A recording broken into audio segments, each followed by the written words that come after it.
Yes, students, we are just continuing our previous chapter, and now we are going to discuss about the consumer price index number. जैसा कि आप लोगों को पता है cost of living index number, या इसको बोल तो सकते हैं कंज्यूमर प्राइस इंडेक्स नंबर, ठीक है। सो इसके लिए सबसे पहली चीज़ आपको जो समझनी है वो ये कि इसकी कैलकुलेशन के लिए दो मेथड्स होती है कॉस्ट ऑफ लिविंग इंडेक्स की। One is aggregated expenditure method, एक होती है फैमिली बजट मेथड।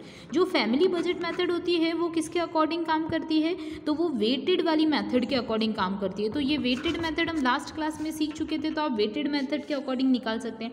बट जो आपको मुझे इंपॉर्टेंट बतानी है वो है एग्रीगेट एक्सपेंडिचर मेथड। इसमें अपन को क्या पता पड़ता है कि what is your aggregate expenditure, means आपने करंट, आप एक बात बताइए, आप इसमें कॉमन सेंस फॉर्मूला रटिएगा मत, ठीक है, सिर्फ समझिएगा कि जो हमारी क्वांटिटी कंज्यूम्ड होती है, जो 2001 में कंज्यूम कर रहे थे क्वांटिटी, उतना ही केजी या उतनी ही क्वांटिटी अपन 2002 में भी कंज्यूम करेंगे, बट देयर में be the variation in your price.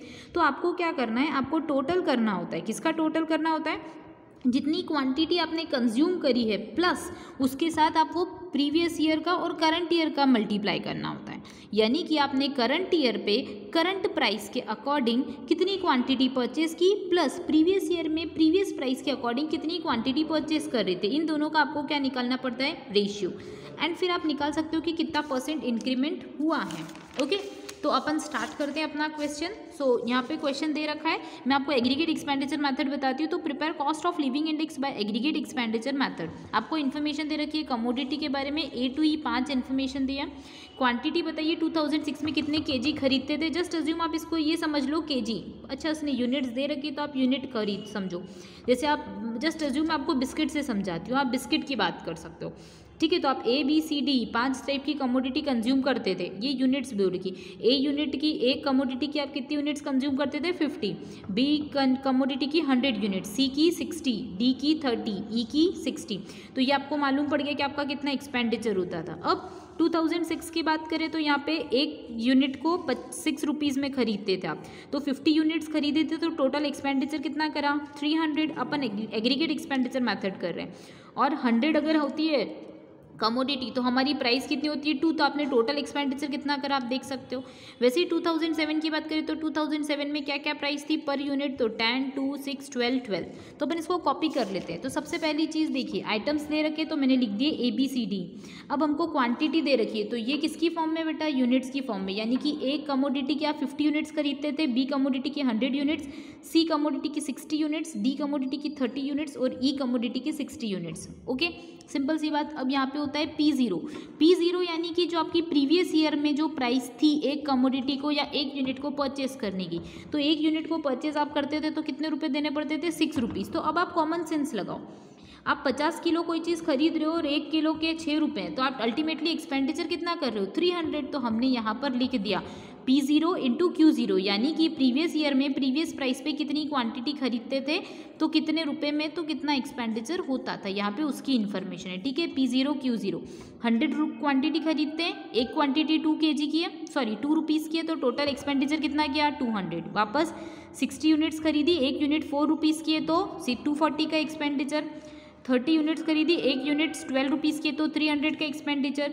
60 units खरीदी, 12 रुपये एक यूनिट की अमाउंट है, तो टोटल 480 का एक्सपेंडिचर। सेम वे में अपन देख सकते हैं नेक्स्ट ईयर के साथ, यानी 2007 के साथ, जैसा हमको क्वेश्चन में बोल रखा है। तो आप देखो खरीदोगे तो उतनी क्वांटिटी, बट प्राइस चेंज हो जाएगी। तो अब आप देखो ए यूनिट अपन 50 खरीदते थे, बट आज उसकी मार्केट में रेट क्या है, एक यूनिट की 10, यानी कि 50 मल्टीप्लाई बाय 10, तो अल्टीमेटली एक्सपेंडिचर कितने का कर दिया, 500। फिर 100 यूनिट्स खरीदी, एक यूनिट कितने रुपए की है, 2 रुपीज़ की है, तो टोटल एक्सपेंडिचर कितना करा, 200 का।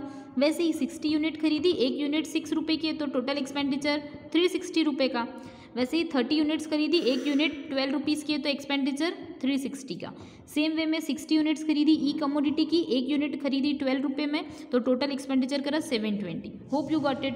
तो आपको पता पड़ गया कि एक क्वांटिटी अपन परचेस करते हैं तो 500 रुपये देने पड़ते हैं, बी के लिए 200, सी के लिए 360, डी के लिए 360 और ई के लिए 720। सेम वे में पिछले साल जब अपन खरीदते थे तो ए के लिए अपन को देने पड़ते थे 300, बी के लिए 200, सी के लिए 240, डी के लिए 300 ई के लिए 480। तो अपन को पता पड़ गया पिछले साल अपना टोटल फैमिली बजट या टोटल एक्सपेंडिचर कितना होता था 1520, और इस साल कितना एक्सपेंडिचर हो रहा है 4120। कहीं ना कहीं एक्सपेंडिचर इंक्रीज हुआ या नहीं हुआ, डेफिनेटली, तो वो इंक्रीज अपन को पता पड़ेगा, ठीक है।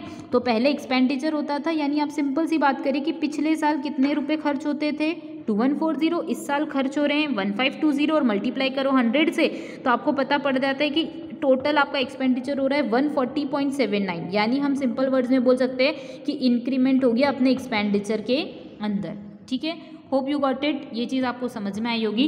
तो ये चीज़ अपन ने पढ़ी कॉस्ट ऑफ लिविंग इंडेक्स से रिलेटेड। अब आपको ये चीज़ समझ में आई होगी कि हमको प्रीवियस ईयर के एक्सपेंडिचर को करंट ईयर के एक्सपेंडिचर से कंपेयर करके देखना है, ठीक है। तो अपन को पता पड़ेगा इंक्रीमेंट कितना है, तो current year divided by previous year multiply by 100, simple. Hope you got it, ये चीज़ आपको समझ में आएगी। इसी के साथ ये टॉपिक जो है वो कंप्लीट होता है। Thank you.